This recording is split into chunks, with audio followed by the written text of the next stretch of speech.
සත්ත්ව පාලනය ගැන කතා කරද්දී කවුද මේ අපි පාලනය කරන සත්තු? අපි එයාලට සුවිශේෂී නමක් කියනවා පුතේ ගොවිපළ සතුන් කියලා. හරිද? එතකොට අපිට මේ ගොවිපළ සතුන් පිළිබඳව මොකක් හරි රචනා ප්‍රශ්නයක් ආවොත් එනේ යාළගේ සිදුවන වාසි මොනවද? යාළා කොහොමද අපේ රටේ ආර්ථිකයට දායක වෙන්නේ? අන්න ඒ වගේ රචනා ප්‍රශ්නයක් දුන්නොත් එහෙම අපි මුලින්ම දැනගන්න ඕනේ පුතේ කවුද මේ ගොවිපළ සත්තු කියලා කියන්නේ. හොඳ දරුවා මුලින්ම දැනගන්න ඕනේ කවුද මේ ගොවිපළ සත්තු කියන්නේ කියලා. එතකොට අපි ඒකට නිර්වචනයක් ලියන්න ඕනේ. සාමාන්‍යයෙන් පුතේ ඔයාලා ඕනෙම රචනා ප්‍රශ්නයක් ලියද්දි දෙවෙනි කොටසේ රචනා ප්‍රශ්න ලියද්දි නිර්වචන තියෙනවා නම් අනිවාර්යයෙන්ම ඒක නිර්වචනයක් ලිවිය යුතුමයි.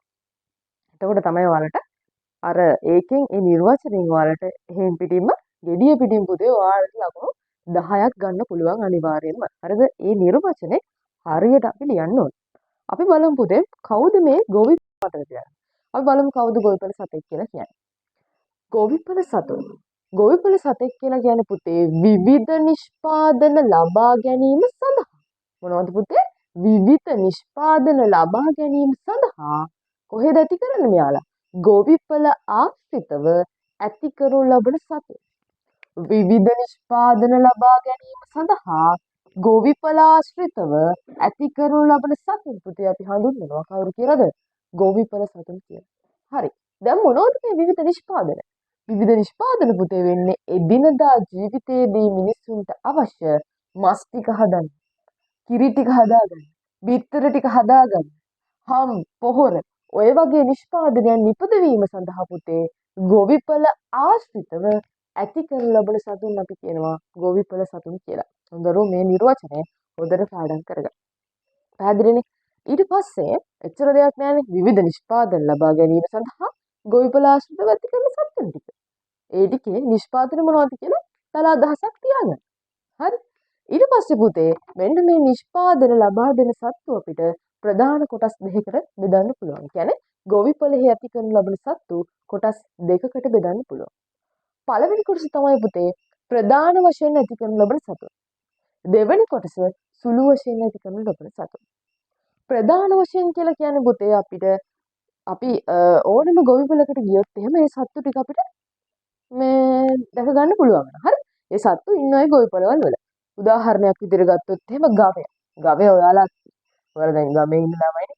ඒතර ඔයාලා දකින්නවා ගවය අනිවාර්යයෙන්ම ගමේ ඉන්නවනේ අනිවාර්යයෙන් හරකෙක් ඉන්නවනේ. ඊපස්සේ කුකුලා. ඊට පස්සේ එළුවා, ඌරා. මෙන්න මේ කට්ටිය තමයි පුතේ ප්‍රධාන වශයෙන් ගොවිපළ සත්තු කියලා ඇති කරන්නේ. අපි බැලුවොත් එහෙම අපේ රටේ ඕනම ප්‍රදේශයක මෙන්න මේ සත්තු ටික ඉන්නවා. ඊට පස්සේ අපි ගත්තොත් එහෙම සුළු වශයෙන් ඇති කරන ලබන සතුන් කියලා කියන්නේ කවුද පුතේ? හාවා, බැටළුවා, තාරාවා, කළුකුම්, හාවා, බැටළුවා, තාරාවා, කළුකුම් කියන කට්ටිය තමයි සුළු වශයෙන් ඇති කරන සත්තු ටික වෙන්නේ පුතේ.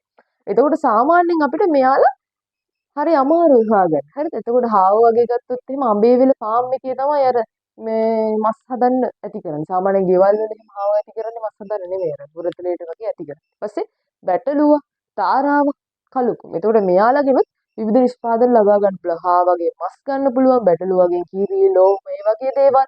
ඊපස්සේ තාරාවගෙන් ගත්තොත් පුතේ බිත්තර ගන්න පුළුවන්. කළුකුම්ගෙනුත් මස් ඒ වගේ දේවල් ගන්න පුළුවන්. එතකොට අර මේ නිෂ්පාදන ටිකම නිපද වෙනවා. මෙයාලා සුළු වශයෙන් ඇති කරන්නේ. කියන්නේ වැඩිපුර ඇති කරන්නේ නැහැ. මෙයාලා ගත්තොත් එහෙම ප්‍රධාන වශයෙන් හැම ප්‍රදේශයකම වගේ ඇති කරනවා. එතකොට ওই ටික තමයි පුතේ ගොවිපළ සතුන් කියලා කියන්නේ. හොඳ දරුවෝ කියන්න බලන්න. මොන නිෂ්පාදනද පුතේ හදන්නේ මෙයාලා? විවිධ නිෂ්පාදන මොනවද? මස්, කිරි, බිත්තර, හම්, පොහොර වගේ දේවල්. ඊට පස්සේ කොහෙද මෙයාලා ඇති කරන්නේ? ගොවිපළ ආශ්‍රිතව. මෙයාලා කොටස් දෙකයි. කවුද පුතේ? ප්‍රධාන වශයෙන් ඇති කරන කට්ටිය, සුළු වශයෙන් ඇති කරන කට්ටිය. ප්‍රධාන වශයෙන් ඇති කරන්නේ කවුද? ගවයා, කුකුලා, එළුවා, ඌරකන් කියන සත්තු ටික සුළු වශයෙන් ඇති කරන්නේ හාවා, බැටළුවා, තාරාවා, කළුකුම් කියන සත්තු ටික. හරිද? දැන් පැහැදිලිව මතක තියාගන්න ගොවිපළ සතුන් කියලා කියන්නේ කවුද? එයාලට උදාහරණ මොනවද කියලා.